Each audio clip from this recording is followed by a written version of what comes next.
Nakikita po namin kay Sara Duterte na hindi lang sa Davao ang suporta sa kanya kundi sa buong Pilipinas. 32 milyong boto ang nakuha ni Sara noong Mayo 2022. Solido pa rin at dumarami pa. Hindi para sa sarili lang, hindi para sa ating lahat. Iris, picture nga tayong lahat, yung mga kasama dito. Pare-pareho tayong Pilipino pagkatapos siraan natin kapwa natin Pilipino. Dapat ipagmalaki po natin, hindi yung sisiraan natin. Picture tayong lahat, dito kayong lahat. Kay Bonifacio, para tatagain tayo ni Bonifacio. Thank you, ma'am. Salamat po. Sigurado kayo. Noon pa man hanggang ngayon, Sara Duterte pa rin kami. Noong panahon ni Duterte, walang pondo yan. Walang pondo si Duterte. Anong project na ginawa niya? Ang dami, di ba?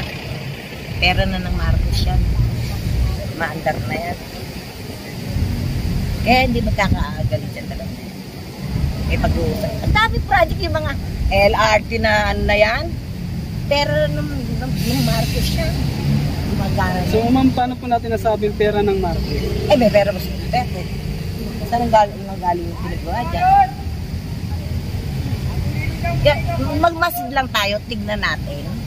Huwag lang yung sinabi ko. Panahon dyan. Wala nang pera Duterte eh.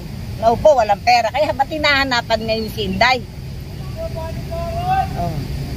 Talaga yung lahat ng project na nilabas ni ni Duterte na yan, Marcos na yan. Pera na ng Marcos siya, yung mga gold na yan.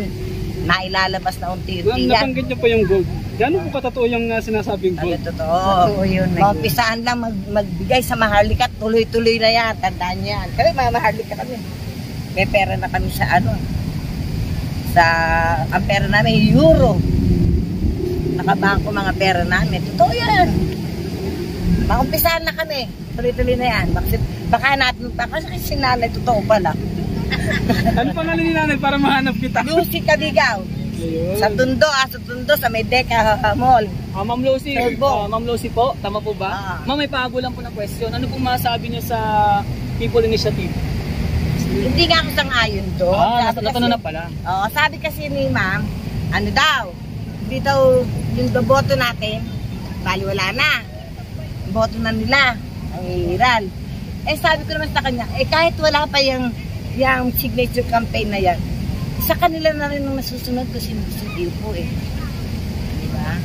Ito Maynila, sila Lacuna, lahat sila panalo. Mula District 1 hanggang 6. Bakit? Lahat sila nakaupo, walang nabago, walang nalaglag.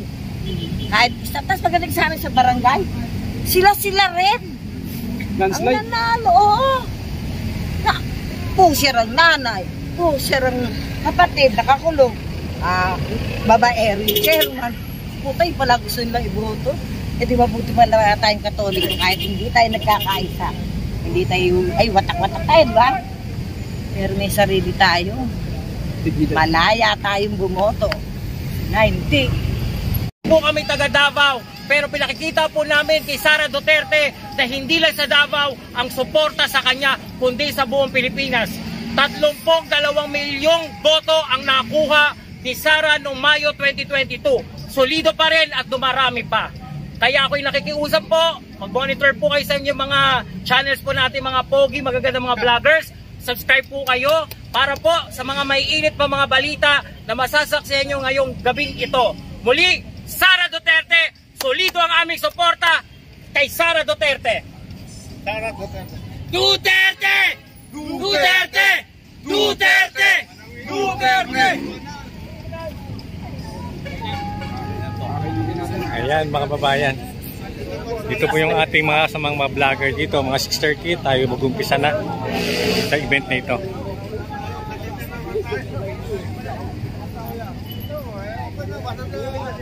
Dito pa tayo mga babayan sa may liwasang Bonifacio sa may lungsod ng Manila. Ayan po yung sa tapat natin, ito po nakita building na yan, yan po yung post office ng Manila na sunog.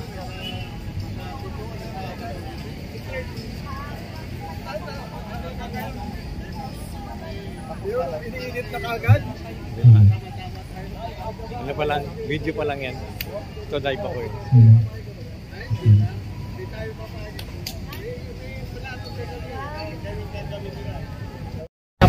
suporta kay VP Sara. Kami naman po mga taga Maynila, so nakikita lang po namin sa kanya yung mainit pa rin po namin suporta sa kanya. Sir, nagpakiyot po kayo ng pagkakispayan dahil sabi niyo kanina patuloy na sinisiraan, ginabat po si Vice President Sara Duterte. Ano po ang masasabi niyo? Opo, doon po kami nasasaktan. Hindi naman po dahil kami po ay nagsisipsip o ano pa man, kaibigan po namin kasi si VP. At bilang po kaibigan, sakit po na nakikita mo yung kaibigan mo, nagtatrabaho po ng tama, wala pong masasamang sinasabi, pero araw-araw po siguro siyang sinisira ko ng ibang mga tao. Hindi po namin malaman kung saan po nanggagaling yung galit po na yun sa kanya. Ano bang panawagan ninyo, sir, dun sa patuloy na naninira o mano kay Vice President Sara? Opo, ang panawagan lang po namin, pagkaisa muna po tayo, tigilan na muna po natin pagkakawatak-watak kasi nakakaawa po yung bayan po natin. Marami pong nagugutom. Marami pong hindi makakain ng 3 beses isang araw. Ang panawagan lang naman po namin, magkaisa tayo kasi tayo po yung nanalo. Tayo po yung unity. Tayo po dapat yung magkakasama. Pero parang lumalabas po ngayon, parang oposisyon na po kami. Parang kaaway na po kami. Kaaway na po si VP Sara. Ang kinalulungkot ko bilang kaibigan po ni VP Sara, bakit po ba, ano po ba ang galit sa kanya? Ba't po siya araw-araw sinisira? Kung sa 2028, sabi nga po niya, ilabas niyo na po siya sa listahan. Kung yun po ang threat, hindi po siya threat, kundi kasama po natin si Sara sa pag-unlad, kasama po ni Pangulong Marcos. Kasama niya po kami, magkakasama po tayo po ang unity. Sir, ano po yung mangyayari if ever na patuloy pa rin ang paninira? Ano po ang maaaring gawin po ninyo? Ako personal, patuloy pa rin ang sigaw ng suporta sa kanya.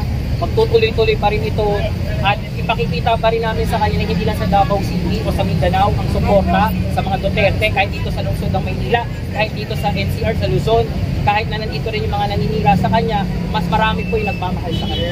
Yung na-release namin na walang bitawan. So we will not pagsari sa tubig pa rin niya. You expect na magkantong mga activities ng aming Opo.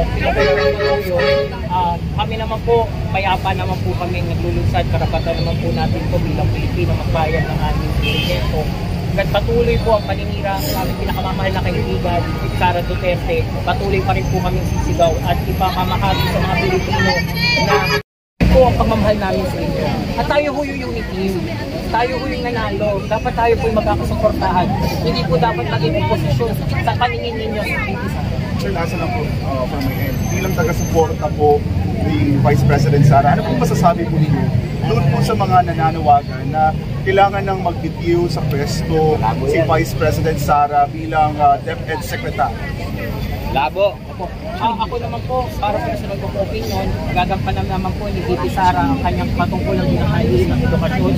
Hindi naman po nagtatawag yung mga estudyante na magbibigay yung kahiling ng edukasyon. At nararamdaman naman po ng mga estudyante yung pagmamahal niya sa mga estudyante. Yung pagbabago ko ng DepEd, ramdam na po nila. Hinihikayan ko po yung mga guro ko na nakakaramdam ng pagbabago sa DepEd. Dapat po kayo po rin mismo magsalita para depensa rin po ang inyong kahiling. Kami naman po, kaya pa po, VP Sara na maglilikod daw siya at maglilikod din, suportahan namin siya. At sana naman po, Pangulong BBM, magkaisa pa rin po tayo dahil tayo po ang unity. Sir, pangalan na lang po natin at anong organisasyon po? Ako po si Daniel Nobleza po ng Inday Sara ng Movement, kaibigan ni Sara Duterte. Isa rin po sa mga nagtawag noong 2021 ng Run Sara Run. Ako rin po, isa sa mga parallel group ng eleksyon. Kaya isa rin po kami, unity, kasama po si Bongbong Marcos at si Sara Duterte. Kaya po nalulungkot po kami na bakit po nangyayari po ito pagkakawatak-watak na po. Isang sigaw naman po. Isang sigaw-sigaw lang po. Sara! Duterte! Duterte! Duterte! Duterte! Duterte! Duterte! Duterte! Duterte! Sara! Sara! Sara! Sara! Sara! Sara! Sara! Sara! Sara! Sara! Sara! Sara! Sara! Sabi depende na yan. So, pagka ibig sabihin, kaya ngayon, nalaman ko ngayon, Sara! Sara! Duterte! Sara! Duterte! Sara!